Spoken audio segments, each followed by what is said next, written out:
BCCI ने आखिरकार champions trophy के लिए 15 टीम का एक स्क्वाड तैयार कर लिया है, जिसकी अनाउंसमेंट कुछ देर पहले ही हुई थी। बीसीसीआई ने आज प्रेस कॉन्फ्रेंस रखी थी 12 बजे, जो डिले होते होते लगभग 2:30 बजे के अराउंड शुरू हुई। इसके पीछे का कारण स्पष्ट नहीं किया गया, लेकिन आज हमने देखा कि पहले जो कॉन्फ्रेंस गौतम गंभीर हेड कोच और रोहित शर्मा के साथ होनी थी, उसको अटेंड किया अजीत अरकर मेन सिलेक्टर और रोहित शर्मा ने। ये देखना बड़ा अच्छा होता कि दोनों की बॉडी लैंग्वेज कैसी है, रोहित शर्मा और गौतम गंभीर की। लेकिन गौतम गंभीर किसी कारणवश कॉन्फ्रेंस में ज्वाइन नहीं किया उन्होंने, और ये बहुत बुरी बात है कि जब हम देख रहे हैं कि पहले ही रोहित शर्मा और गौतम गंभीर के बीच में एक डिफरेंस है, और आज अगर हम देखते हैं तो ये डिफरेंस ज़्यादा बढ़ता हुआ नज़र आया, क्योंकि दोनों एक साथ नज़र ही नहीं आए। तो मेरे ख्याल से ये ज़्यादातर नेगेटिव चीज़ों की ओर इशारा करते हैं, एंड इसके पीछे रीज़न क्या होगा वो भी जानना जा सकता है। लेकिन जो कॉन्फ्रेंस है वो मुंबई में हुई थी और गौतम गंभीर दिल्ली में रहते हैं, और एक लंबा टूर हुआ है, तो इसके बाद वो शायद थोड़ा आराम चाह रहे हो, या जो भी रीज़न्स हो एक्स वाई जी जो क्लियर नहीं किए गए। लेकिन ये साफ साफ इंडिकेट करता है कि शायद कुछ गलत हो रहा है दोनों के बीच, या दोनों के बीच कुछ अच्छा नहीं चल रहा। खैर, जो 15 टीम की सिलेक्शन हुई उसमें कुछ हैरानी वाली बात नहीं थी। 15 टीम जो इस प्रकार थी, जो इस प्रकार है, रोहित शर्मा कैप्टन है, शुभमन गिल को वाइस कैप्टन दोबारा से बनाया गया है। शुभमन गिल को ये पोस्ट वर्ल्ड कप के दौरान श्रीलंका के दौरान दी गई थी, जब श्रीलंका में 2 मैचेस खेले गए थे, तो उस दौरान वो वाइस कैप्टन थे, तो उसी को ही कंटिन्यूटी में रखा हुआ है। इसके अलावा यशस्वी जायसवाल को स्क्वाड में ऐड किया गया, जो बहुत अच्छी बात है, और केएल राहुल भी। ये चारों मैंने नाम पहले इसलिए लिए क्योंकि चारों ही ओपनिंग प्लेयर्स हैं ये, और शायद इनमें से सफल भी हो। इसके अलावा विराट कोहली नंबर 3 पे जो आते हैं, और श्रेयस अय्यर जो नंबर 4 में अक्सर खेले जाते हैं। इसके बाद बड़े इंटरेस्टिंग एडअप हैं, क्योंकि हार्दिक पांड्या एक ऑलराउंडर के तौर पर इसमें जोड़े गए हैं, रविंद्र जडेजा, और इसके अलावा ऋषभ पंत भी। ये तीनों 5वें या 6ठे नंबर पे खेलते हुए हमें नज़र आते हैं, 5वें नंबर पे खासकर। तो ऋषभ पंत, क्योंकि केएल राहुल और ऋषभ पंत सिर्फ 2 ही विकेट कीपर इसमें रखे गए हैं, तो इन दोनों में से शायद किसी एक को मौका मिले। लेकिन केएल राहुल शायद पहले ही क्लियर कर चुके हैं कि वो अब बैटिंग में ध्यान देना चाहते हैं, विकेट कीपिंग पे नहीं, क्योंकि 50 ओवर का खेल है, तो उस 50 ओवर पूरा ध्यान जब विकेट कीपिंग में होता है, तो ऑब्वियसली जब आप ओपनिंग में आते हैं तो आप उतने क्लियर माइंडेड होकर नहीं आते, क्योंकि बहुत थक चुके होते हैं। इसके अलावा बॉलिंग की तरफ देखा जाए तो ऑलराउंडर उसमें भी रखे गए हैं। वॉशिंगटन सुंदर एक बड़ा इंटरेस्टिंग एडअप इन्होंने किया है। अक्षर पटेल जो वाइस कैप्टन बने हैं टी20 में टीम इंडिया के लिए इंग्लैंड स्क्वाड में, तो उसको भी इनमें रखा गया है। कुलदीप यादव एक अच्छे खासे एडअप है इसमें। इसके अलावा जसप्रीत बुमराह, मोहम्मद शमी, और तीसरे के मोहम्मद शमी और अर्शदीप सिंह, ये तीनों पेसर्स को इसमें रखा गया है। मोहम्मद सिराज जैसे कि बहुत अच्छा परफॉर्म नहीं कर रहे थे, बीजेटी सीरीज़ के आखिरी कुछ इनिंग्स में उन्होंने अच्छा परफॉर्म किया था, आखिरी मैच के कुछ इनिंग्स में, लेकिन तब तक बहुत देर हो चुकी थी और उनके नाम को इसमें नहीं रखा गया है। इसके अलावा एक नाम जो बहुत ज़्यादा क्वेश्चंस में था वो संजू सैमसन का था, क्योंकि संजू सैमसन टी20 में बहुत अच्छा खेल रहे थे, लेकिन पिछली जो उनकी वनडे सीरीज़ में उनको बहुत मौके दिए गए हैं, और वनडे में वो ज़्यादा चांसेस डेवलप नहीं कर पाए। इसके अलावा सूर्य कुमार यादव को भी देखा जाए, वो भी वनडे में ज़्यादा कंफर्टेबल पोजीशन में नहीं थे, तो इसलिए उनको भी टीम में जगह नहीं दी गई है। तो अब ये तो थी टीम, लेकिन इस टीम में कुछ भी आपको नया नहीं दिखेगा, और 3 प्लेयर्स इस टीम के इस सीरीज़ के बाद आपको रुखसत होते हुए नज़र आ सकते हैं वनडे इंटरनेशनल से, जिसमें रोहित शर्मा सबसे प्रमुख है, और उनको ले भी लेनी चाहिए। अब बहुत हो गया उनका कैप्टेंसी का जो एक, अब ऐसा लगता है कि उनको इसलिए दिया जा रहा है कि प्लीज़ आप रिटायर हो जाइए, क्योंकि अब यंगस्टर्स को आने दीजिए, क्योंकि अब वो रिफ्लेक्सेस नहीं रहे, वो मैच की एबिलिटी नहीं रही जो आप में कभी होती थी। और मैं सच कहूँ तो मुझे कभी रोहित शर्मा इतने अटैकिंग, अगर उनके शुरुआत के अगर इनिशियल ओवर्स अगर छोड़ दिए जाएँ 10 से 15 ओवर, जिसमें वो बहुत अच्छा खेलते हैं, यकीनन बहुत अच्छा खेलते हैं, उसमें ओपनिंग पेयर को अच्छी वो, उसके बाद उनकी कैप्टेंसी में कभी इतनी धार रही नहीं, मैंने तो देखी नहीं। और अभी हमने बीजेटी सीरीज़ में देखा उनको बहुत ही ज़्यादा क्रिटिसाइज़ किया गया उनकी कैप्टेंसी को लेकर, वो गालियाँ देते हैं, खुद इतने उनका पेट इतना बड़ा निकला होता है, आप कैसे इतने एक्टिव प्लेयर भी नज़र नहीं आते, तो कैसे किसी को मोटिवेट करेंगे। और यंगस्टर आपसे क्या सीखेगा, जब खासकर जब आपकी फॉर्म गिरी जा रही हो, और आप जब मर्जी हो कैप्टेंसी ले रहे हो, जब मर्जी हो आपसे कैप्टेंसी छीनी जा रही हो, तो रिस्पेक्ट बहुत कम हो जाती है।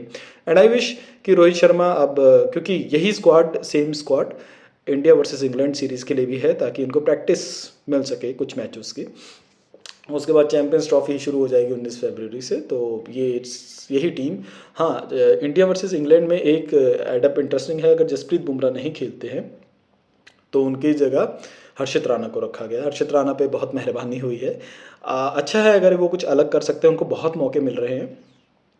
क्योंकि देखिए अगर आप सीनियर प्लेयर हो तो जसप्रीत बुमराह की तरह हो। जसप्रीत बुमराह को उसी मैच में खिलाया जा रहा है जो इंपॉर्टेंट है। उनको इंडिया वर्सेस इंग्लैंड में ज़्यादा मौके नहीं खिलाया जाएगा, क्योंकि ऑब्वियसली उनकी इंजरी होती है तो चैंपियंस ट्रॉफी में मुश्किल हो जाती है। चैंपियंस ट्रॉफी में मोहम्मद शमी और इनकी जुगलबंदी जसप्रीत बुमराह की बहुत दिनों बाद देखने को मिलेगी और मज़ा आएगा, क्योंकि ये दोनों बहुत अच्छे बॉलर्स हैं और विकेट विकेट टेकर भी हैं। अर्शदीप सिंह भी, उनको एक इंडिया स्क्वाड में 50-50 ओवर में लाया गया। अर्शदीप सिंह पिछले कुछ सालों में बहुत अच्छा चढ़े हैं और T20 में ज़्यादातर चढ़े हैं। डेथ ओवर्स में इनकी बॉलिंग बहुत अच्छी है, पिटते भी काफ़ी हैं, कई मैचेस में पिटे भी हैं। लेकिन इन्होंने फ़िलहाल के कुछ वर्षों में बहुत अच्छा कमबैक किया और T20 वर्ल्ड कप जो मैचेस हुए थे उसमें भी इनकी क्रूशल बॉलिंग थी काफ़ी। आखिरी के ओवर्स हम जानते हैं साउथ अफ्रीका के खिलाफ। तो इसके अलावा जो अर्शदीप, इसके अलावा जो स्पिन बॉलिंग पे बात की जाए तो कुलदीप यादव और अक्षर पटेल, ये दो आप प्राइम, अक्षर पटेल क्योंकि ऑलराउंडर के रूप में गिने जाते हैं, लेकिन कुलदीप यादव एक प्राइम बॉलर हैं और अनऑर्थोडॉक्स, और इनको मेरे ख्याल से मौके ज़्यादा मिलेंगे। वाशिंगटन सुंदर और अक्षर पटेल में से शायद किसी एक को मौका मिलेगा इसमें, किसी मैच में परफॉर्मेंस के आधार पर। अब इंटरेस्टिंग ये है कि KL राहुल की जगह कहाँ बनती है। अगर ऋषभ पंत को अगर हटाया जाता है, अगर ऋषभ पंत नहीं होते तो उनको तो विकेट कीपिंग करनी पड़ेगी, क्योंकि संजू सैमसन इसमें है नहीं। तो अगर तो KL राहुल विकेट कीपिंग नहीं करते तो ऋषभ पंत को खिलाना ही पड़ेगा, क्योंकि कोई और विकेट कीपर है नहीं। और ऋषभ पंत अच्छे प्लेयर हैं। 50-50 में एक लंबा फॉर्मेट है और 50-50 अब मैचेस बहुत कम होते हैं, और सच कहें तो लोगों का भी इंटरेस्ट अब 50-50 में ज़्यादा रहा नहीं है, वो T20 ज़्यादा देखते हैं। Hope so. लेकिन चैंपियंस ट्रॉफी की अपनी इंपॉर्टेंस है, और इंग्लैंड ने, ऑस्ट्रेलिया ने और कई देशों ने अपनी टीम पहले ही घोषित कर दी गई थी, क्योंकि वो इतने कंफ्यूज नहीं थे। और इंडिया में कंफ्यूजन इस बात की थी कि हेड कोच और कैप्टन के बीच में क्या चल रहा है। और सच कहें तो अब कैप्टन से हम कोई उम्मीद नहीं रख सकते। अब कैप्टन से सिर्फ एक ही उम्मीद रखी जा सकती है। ये क्रिटिसाइज़ नहीं है, ये नेगेटिव नहीं है, पर ये सही है कि अब वो चैंपियंस ट्रॉफी खेले और अपनी रिटायरमेंट घोषित कर दे इस चैंपियनशिप के बाद। क्योंकि इसके बाद भी अगर BCCI उन्हें कैप्टन नियुक्त रखती है तो मेरे ख्याल से सबसे वीक डिसीजन होगा, और ये साबित करता है कि आपके पास प्लेयर्स नहीं है, क्या आप इन्वेस्ट नहीं कर रहे एक अच्छे प्लेयर में। जितने रुपए और सहूलतें इन्हें दी जाती है इंडिया में, देखिए अभी भी बहुत इकोनॉमी लेवल पे कोई खास अच्छी कंडीशंस नहीं है कई प्लेयर्स की। आप रुपए दीजिए, वो अच्छा परफॉर्म करेंगे। रुपए जिसकी नेसेसिटी है, जिस रुपए उसको दीजिए जिसको वो मोटिवेट कर रहा हो उस टाइम पे। शायद एक यंगस्टर के लिए एक जब एज में शुरुआत कर रहा होता है, पैसे की किल्लत होती है, नाम की किल्लत होती है, ना उसको कोई जानता है ना कोई पैसे मिलते हैं। तो ऐसे लोगों को जो अच्छा परफॉर्म भी कर रहे हो, जैसे करुण नायर तो चलो बहुत सीनियर प्लेयर हो गए जिनके अभी नाम अभी हम लेंगे, तो करुण नायर नहीं, ऐसे कोई प्लेयर जो यंग हो, जो 20-22 साल के हों, जिनमें अंदर भूख हो, जो आना चाहते हो, जिनको अपनी गरीबी भी दूर करनी हो एक तरह से कैसे है, क्योंकि इंडिया में ये स्पोर्ट ऐसा है जो आपको बहुत पैसा दिलाता है।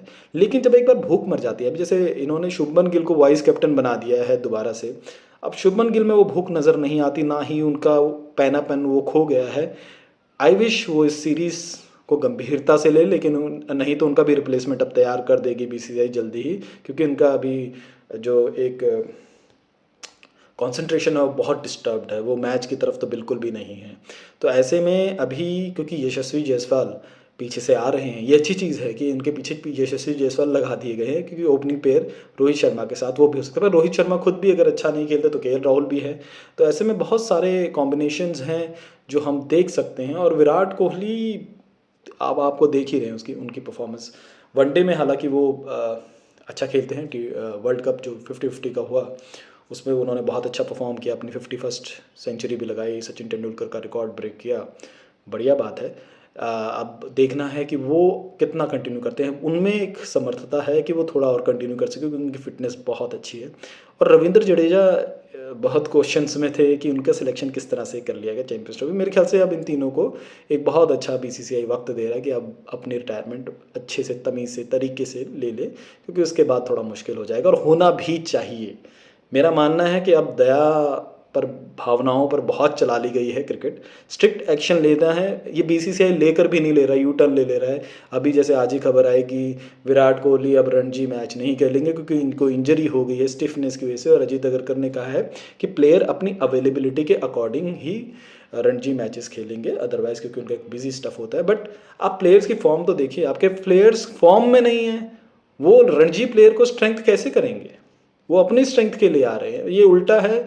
अब मुझे पता नहीं बीसीसीआई क्यों नहीं स्ट्रिक्ट एक्शन ले रहा है।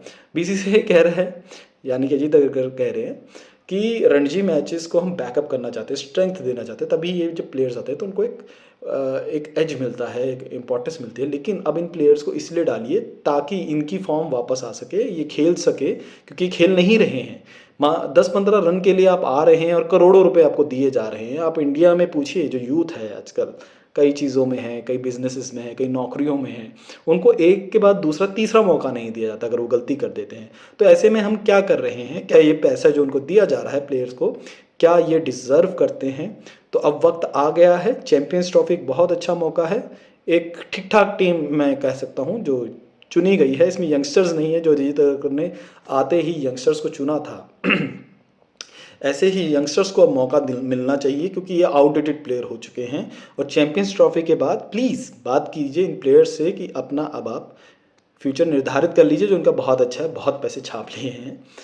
कहना गलत है, उन्होंने मेहनत भी की है इसके लिए, अच्छा खेला है इन्होंने, बट कई लोग अब फिट नहीं होते, और जब फिट नहीं होते ज़बरदस्ती अपने आप को फिट ना करें, क्योंकि हमने कई टीम देखी है जब सीनियर जो अपने आप को ज़बरदस्ती फिट करते हैं तो उनका एक जो है डिक्लाइन होने लगती है, जो हमने देखा भी बीजीटी के दौरान।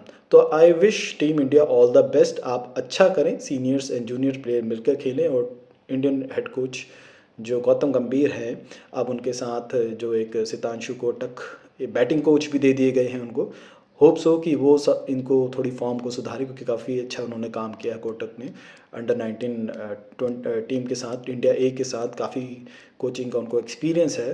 इंडिया और ए लिस्टिंग मैच जितने भी होते डोमेस्टिक काफ़ी खेला उन्होंने, तो वो एक अच्छा एक स्ट्रेंथन दे, सपोर्ट करे। So we wish all the best to team India.